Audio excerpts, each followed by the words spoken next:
അസ്സലാമു അലൈക്കും വറഹ്മത്തുള്ളാഹി. അൽഹംദുലില്ലാഹി വസ്സലാത്തു വസ്സലാമു അലാ റസൂലില്ലാഹി വഅലാ ആലിഹി വസ്സഹ്ബിഹി അജ്മഈൻ. അമ്മാ ബഅദ്.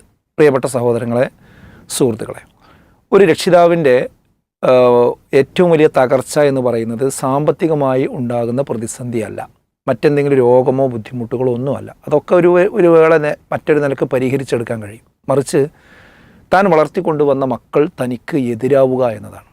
അതാണ് ഒരു രക്ഷിതാവിനെ മാനസികമായി തകർത്ത് കളയുന്ന ഏറ്റവും വലിയ പ്രശ്നം. കാരണം അവരുടെ ജീവിതത്തിൻ്റെ വലിയൊരു ഭാഗം അവർ ചെലവഴിക്കുന്നത് അവരുടെ മക്കൾക്ക് വേണ്ടിയാണ്. പക്ഷേ ആ മക്കൾ ഒരു പ്രത്യേക ഘട്ടം വരുമ്പോൾ തിരിഞ്ഞു നിൽക്കുന്നു എന്ന് പറയുന്നത് സഹിക്കാൻ കഴിയില്ല.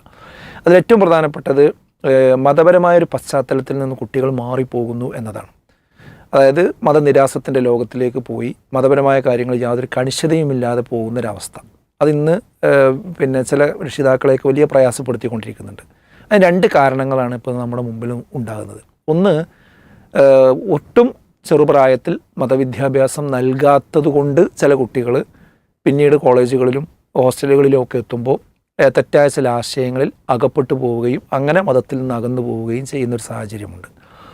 മറ്റൊന്ന് പലരെയും അത്ഭുതപ്പെടുത്തുന്നൊരു കാര്യം, ഇപ്പോൾ മദ്രസയിലൊക്കെ ശരിയായ രീതിയിൽ പഠിച്ച് 5ാം ക്ലാസ്സും 7ാം ക്ലാസ്സും ഒരു വേള 8ാം ക്ലാസ് വരെ 10ാം ക്ലാസ് വരെയൊക്കെ മദ്രസയിൽ പഠിച്ച് അതിൽ ടോപ്പറായിട്ടുള്ള പല കുട്ടികളും പിന്നീട് ഒരു മതനിരാസത്തിൻ്റെ അവസ്ഥയിലേക്കൊക്കെ പോകുന്ന സാഹചര്യങ്ങളുമുണ്ട്.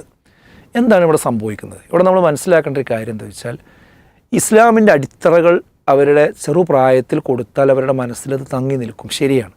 പക്ഷേ അത് അവരുടെ ജീവിതവുമായി ഇണങ്ങിച്ചേർന്ന് അത് വർക്കൗട്ട് ആകുന്നത് എപ്പോഴാണെന്ന് ചോദിച്ചാൽ, അവർ മുതിർന്ന ഒരു ഘട്ടത്തിലേക്ക് വരും. ഒരു 18 വയസ്സിന് ശേഷം ആണ് അവർ യഥാർത്ഥത്തിൽ ഇതിനെക്കുറിച്ച് ചിന്തിക്കുന്നത്. നേരത്തെ അത് കേവലം ഒരു വിവരമായി അവിടെ കിടക്കുകയാണ്. ആ വിവരം ഒരു അറിവായി അവരുടെ ജീവിതത്തിലേക്ക് പകരണമെങ്കിൽ അവർ ഇതിന് എതിരായ കാര്യങ്ങൾ കൂടി ക്യാമ്പസിലും അവരുടെ ചുറ്റുവട്ടങ്ങളിലും ഓൺലൈനിലും ഒക്കെ കാണുമ്പോൾ അവർ ഈ പഠിച്ച കാര്യങ്ങളും ഈ കേൾക്കുന്ന കാര്യങ്ങളെയും തമ്മിലൊന്ന് ബന്ധിപ്പിച്ച് അതിൻ്റെ യഥാർത്ഥം എന്താണ് എന്ന് ബോധ്യപ്പെടുത്തുക എന്ന ഒരു പ്രവൃത്തി കൂടി അവിടെ നടക്കേണ്ടതുണ്ട്. അതെപ്പോഴാണ് നടക്കേണ്ടത്? അത് ചെറുപ്രായത്തിൽ നടത്തിയിട്ട് കാര്യമില്ല.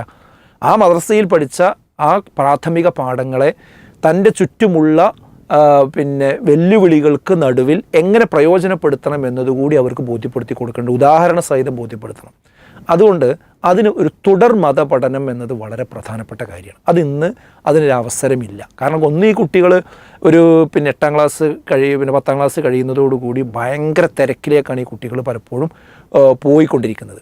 അപ്പോൾ അതിൽ നിന്ന് മാറി ആ കുട്ടികൾ ശരിയായ രീതിയിലേക്ക് വരണമെങ്കിൽ അവർക്കൊരു 8ാം ക്ലാസ് മുതൽ 8, 9, 10, +1, +2 ഈ പ്രായത്തിലുള്ള കുട്ടികൾക്ക് ശരിയായ മതബോധം കൊടുക്കണം.